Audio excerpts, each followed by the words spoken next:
बौद्ध धर्म के कई महत्वपूर्ण कहानियां हैं। ये कहानियां धार्मिक संदेशों को समझाने के लिए उपयोगी होती हैं। एक प्रसिद्ध बौद्ध कहानी में गौतम बुद्ध के जीवन से जुड़ी एक घटना है। कहानी गौतम बुद्ध का महापरिनिर्वाण। ये कहानी गौतम बुद्ध के महापरिनिर्वाण के समय की है। उन्होंने अपने आखिरी दिनों में अपने शिष्यों को उपदेश देने के लिए एक पेड़ के नीचे बुलाया। गौतम बुद्ध ने अपने शिष्यों से कहा, सभी जीवों को दुख से मुक्त होने का मार्ग ढूंढना है। दुख का कारण तृष्णा और आसक्ति होती है। इन्हीं से हमें मुक्ति प्राप्त हो सकती है। उन्होंने अपने शिष्यों को ध्यान और सम्यक ज्ञान की महत्वपूर्णता का बताया और उन्हें धर्मपरायण जीवन जीने की सलाह दी। इसके बाद गौतम बुद्ध ने अपनी आत्मा को महापरिनिर्वाण प्राप्त किया और शांति में विलीन हो गए। इस कहानी से हमें धर्म, आत्मा का अद्वितीयता और शांति की महत्वपूर्ण बातें सीखने को मिलती हैं। बिल्ली और बौद्ध मोंक। ये कहानी है एक बिल्ली की जो एक दिन एक बौद्ध मोंक से मिलती है। एक दिन बिल्ली जंगल में घूम रही थी जब वह एक साधु आत्मा के साथ मिली। साधु आत्मा ने देखा कि बिल्ली बहुत ही प्यासी और भूखी दिख रही है।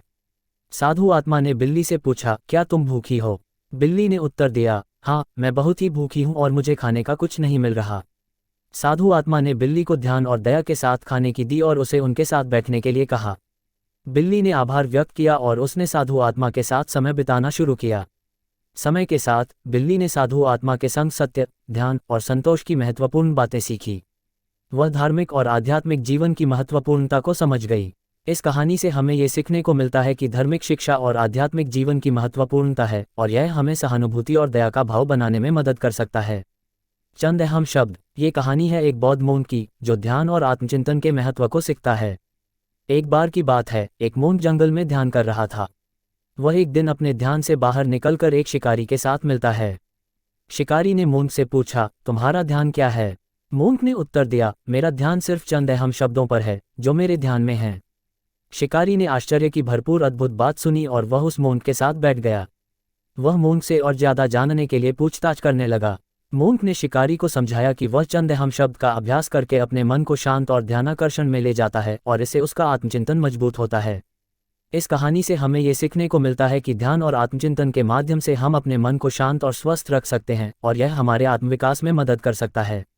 दोस्ती की महत्वपूर्ण कहानी। ये कहानी है दो बौद्ध मोनक्स की जो दोस्ती और सहानुभूति के महत्व को बताती है। एक गांव में दो बौद्ध मोनक्स रहते थे जिनके नाम आर्य और सम्यक थे। वे बहुत अच्छे दोस्त थे और एक दूसरे के साथ हर समस्या और खुशियों को साझा करते थे। एक दिन गांव में एक बड़ा संकट आया। गांव के लोग बीमार पड़ गए और उन्हें इलाज की आवश्यकता थी, लेकिन डॉक्टर नहीं था। आर्य और सम्यक ने मिलकर गांव के लोगों का इलाज किया और उन्हें ठीक किया।